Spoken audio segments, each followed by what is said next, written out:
Hey YouTube, Marko with Marko Custom Build Models coming to you today with a couple of interesting kits that were put together by a gentleman who had built them up. He had done a lot of detail, but if you look at the paintwork, it's all brush painted, so it's not very smooth.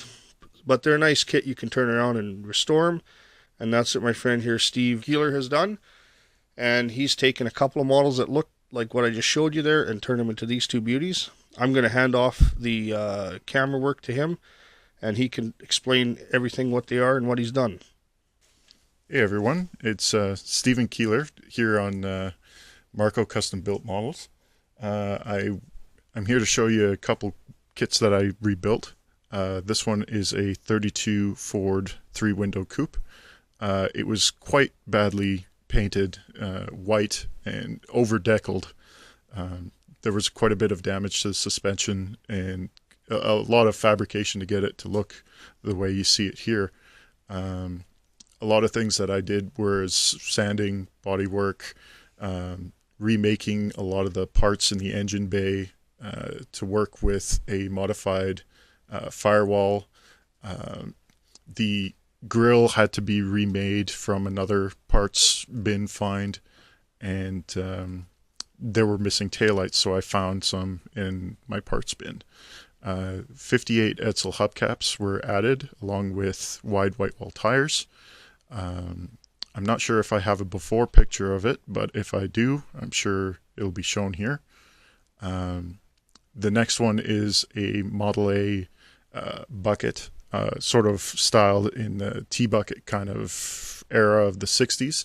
And more than likely the kit that was used to make this one from the original builder is pictured in the back here. There were a lot of interesting things that were wrong with this kit when I got it. It was so thick with paint, the only thing that was holding the doors onto the body was the paint and decals.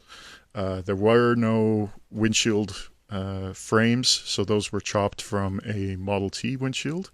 The grille was from a spare 32 Ford. The headlights were from just a miscellaneous parts bin, and the hubcaps are 62-ish Corvette hubcaps.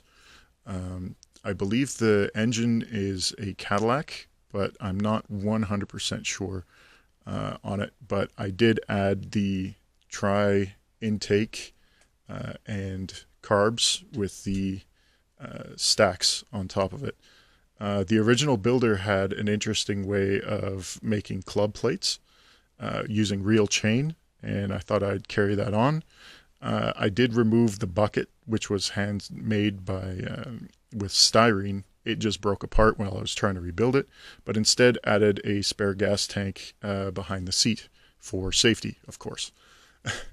But yeah, this was very fun to rebuild and make these my own. I highly recommend it to anybody who has some bad models or something that they think they can improve on, and try and make kits that aren't just straight out of the box. Use your imagination. It was quite fun. So thank you very much for allowing me to show my models on YouTube, and I hope everybody enjoyed. Also, that's it for today. If you like this video, please subscribe, hit that like button, ring that bell for notifications, and have yourself a great day. Thank you.